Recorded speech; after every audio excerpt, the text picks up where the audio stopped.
ওই আমার বাবাজি, তাড়াতাড়ি আসো। জি বাবা। এই ছোট লোকের বাচ্চা, আশেপাশে এতগুলো চেয়ার থাকতে আমার পাশের চেয়ারে এসে বসার সাহস তোকে কে দিল? তুই কি ভেবেছিস তোর মতো খ্যাত ছোট লোকের সাথে একই টেবিলে বসে পাশাপাশি চেয়ারে বসে আমি খাবো? যদি এটা ভেবে থাকিস তাহলে ভুল ভাবছিস। তোর মতো খ্যাতের সাথে পাশাপাশি বসে খাওয়া তো দূরের কথা, একই টেবিলে বসে আমি কখনো খাবোই না। এখান থেকে সরে যা, আর তা না হলে। মনি, কাজটা তুই মোটেও ঠিক করিস নাই। তুই জামাইয়ের গায়ে হাত তুললি। তুই ভুলে যাস না জীবন তোর হাজব্যান্ড, আর তোর হাজব্যান্ড তোর পাশে বসেই খাবে, এইটাই স্বাভাবিক। বাবা, তোমরা ওকে তোমাদের বাড়ির জামাই বলে মেনে নিলেও আমি কখনো এই খ্যাত মার্কাটাকে আমার জামাই হিসেবে মেনে নিতে পারবো না। আমার জামাই হওয়ার যোগ্যতা ওর নেই। কোথায় ও আর কোথায় আমি? বাবা, তুমি কখনো শুনেছো তেল আর জল কখনো এক হতে? তাই আমি তোমাকে বলছি, ও আর আমি কখনো এক হতে পারবো না।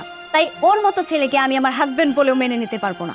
তাই আমি তোমাকে বলে দিচ্ছি, ও যদি এই টেবিলে বসে খাবার খায়, আমি এই টেবিলে বসে খাবার খাবো না। আর এটাই আমার শেষ কথা। মনি, না বাবা, আপনার কাছে আমার অনুরোধ, আপনি কিচ্ছু বলবেন না বাবা।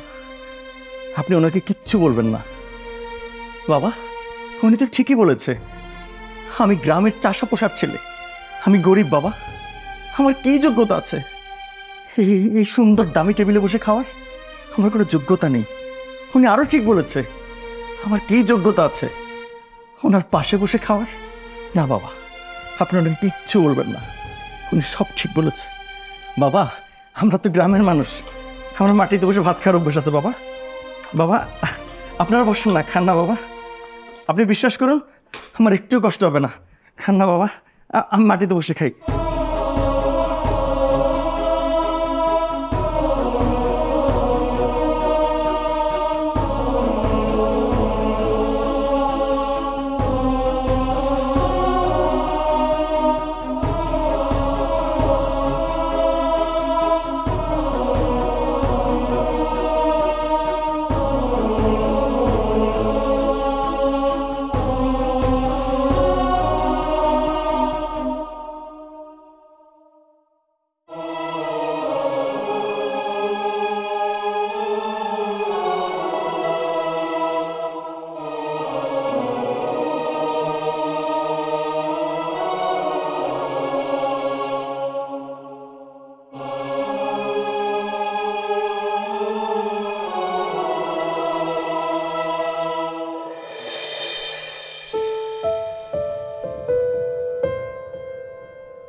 এই ছোট লোকের বাচ্চা, দুপুরে যে তোকে থাপ্পড় মারলাম সেটা কি তুই এত সহজে ভুলে গেছিস? আর তাছাড়া তোর সাহস দেখে তো আমি অবাক হয়ে যাচ্ছি। এরকম একটা নোংরা কাপড় নিয়ে তুই কোন সাহসে আমার রুমে শুতে এসেছিস? শোন, তোকে ভালোই ভালোই বলছি আমার রুম থেকে চলে যা। আর তা যদি না করিস না, তোর এমন হাল আমি করব যেটা তুই কল্পনাও করতে পারছিস না। দেখেন, আমি এই রুমে না থাকলে আমি কই থাকবো? আব্বাজান তো বললো এই রুম দেখাই দিয়ে এই রুমে আসতে। আপনি মানেন আর না মানেন, সবাই তো জানে আমরা হাজব্যান্ড ওয়াইফ, আমার এহিনি থাকতে হইব। এখন আমরা যদি আলাদা ঘুমাই, লোকজন অনেক খারাপ মন্তব্য করবে। তার চেয়ে বরং আপনি খাটে ঘুমান, আমি না নিচে ঘুমাবো। এই, তুই নিজেকে কি মনে করিস? খুব চালাক। তুই নিজেকে মনে করিস পৃথিবীর সবচেয়ে চালাক তুই, আর আমি সবচেয়ে বড় বোকা। যদি এটা ভেবে থাকিস তাহলে তুই ভুল করছিস। তুই কি মনে করেছিস তোকে আমি আমার রুমে শুতে দিয়ে আমি শান্তিতে ঘুমাবো? সেটা তো কখনোই হবে না, কারণ তোদের মতো ছোট লোকের বাচ্চাদের আমার খুব ভালো করে চেনা আছে। তোদের না একদম বিশ্বাস করতে নেই। তাই এখন আমাকে এত কথা না বলে তুই আমার রুম থেকে এক্ষুনি বের হয়ে যা। আর কি যেন বললি? লোকজনের কথা? লোকজনের বিষয়টা আমি দেখে নেব, তোর এসব নিয়ে ভাবতে হবে না। যা এখন এখান থেকে, যা বলছি, বের হ।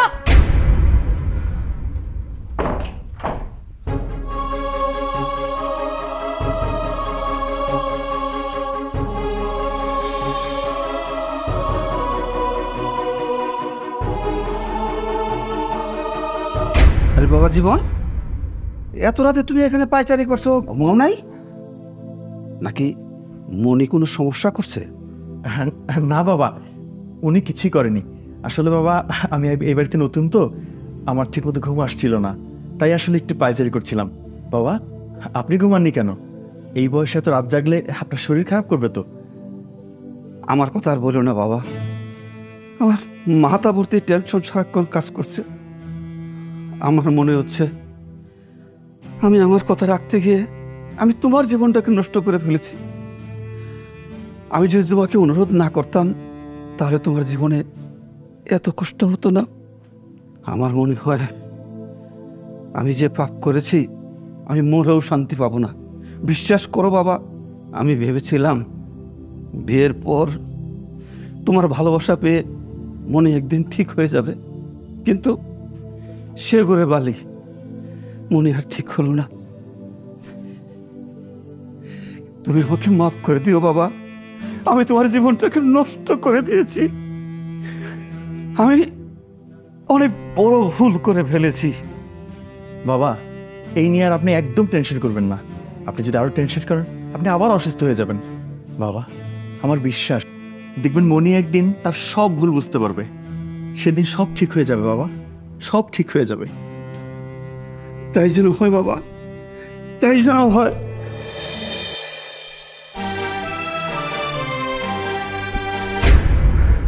বাবা, কি ব্যাপার, তোমার কি হয়েছে? এরকম হাঁপাচ্ছ কেন? তোমার কি হয়েছে বাবা? কোনো সমস্যা? আমাকে খুলে বলো। মারে, আমার সব শেষ হয়ে গেছে, আমি নিষ্ঠুর হয়ে গেছি মা। মানে বাবা, তুমি এসব কি বলছো? তুমি নিঃস্ব হয়ে গেছো মানে? হ্যাঁ রে মা, আমি একদম রাস্তার ফকির হয়ে গেছি। আমার কোটি কোটি টাকার মালামাল পরে সরকার হয়ে গেছে। আমি ব্যাংক থেকে যে কোটি কোটি টাকা উঠিয়েছি লোন, সেই টাকাটা যদি আমি পরিশোধ করতে না পারি তাহলে ব্যাংক একদিনে আমার এই বাড়ি ঘর সব নিলাম করে নিয়ে যাবে। পথে বসা ছাড়া আর আমার কোনো উপায়।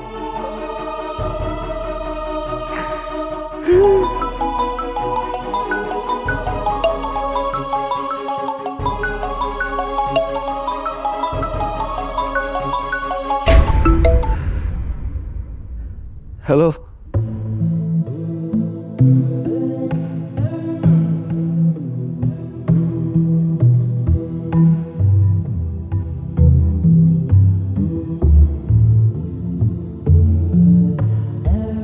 বাবা, তোমার ফোনে কে কল করেছিল? কি বললো? মারে, আমি যা ভেবেছিলাম তাই হয়েছে। ব্যাংক থেকে ফোন দিয়েছে, বলেছে আমি যদি ব্যাংকের লোন 7 দিনের ভিতরে পরিশোধ করতে না পারি ব্যাংক থেকে লোক এসে আমার এই বাড়ি নিলাম উঠাবে।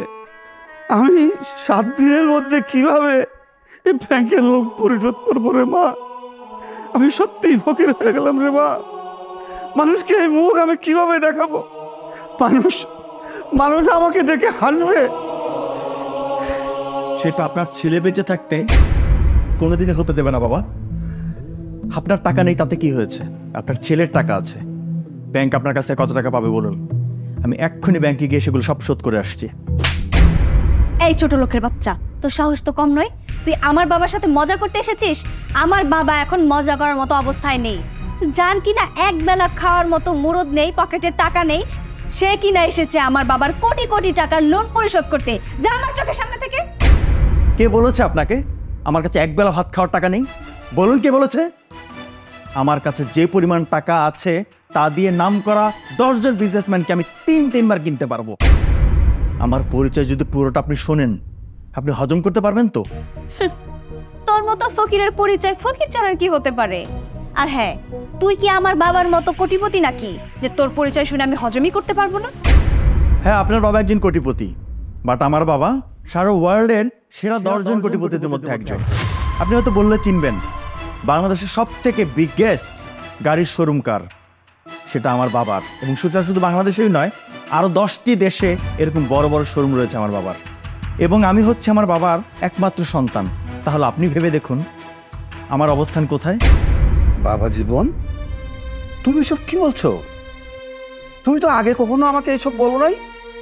আমি তো জানতাম তুমি একজন মধ্যবিত্ত ফ্যামিলির ছেলে, তাই তো আমি তোমার সাথে আমার মেয়েকে বিয়ে দিয়েছি। বাবা, আমি চাইনি বাবার টাকার পরিচয় আপনাকে দেওয়ার জন্য। আমি চেয়েছি আমি যেমন ঠিক তেমনই করে আপনি আমাকে চেনেন। এবং আপনার মেয়ের মতো বাবার টাকার ফুটানি আমার মধ্যে নেই। বাবা, আপনি কোনো চিন্তা করবেন না, আপনার এই বাড়ি থেকে আপনাকে কেউ তাড়াতে পারবেন না। আপনি শুধু আমাকে বলুন ব্যাংক আপনার কাছে কত টাকা পায়, আমি এক্ষুনি গিয়ে সব ঋণ শোধ করে আসছি। জীবন, আই এম সরি, তুমি প্লিজ আমাকে মাফ করে দাও। আমি বুঝতে পেরেছি টাকা থাকলেই শুধু মানুষ বড়লোক হয় না, বড়লোক হতে গেলে বড় একটা মনের প্রয়োজন হয়, যেটা আমার নেই।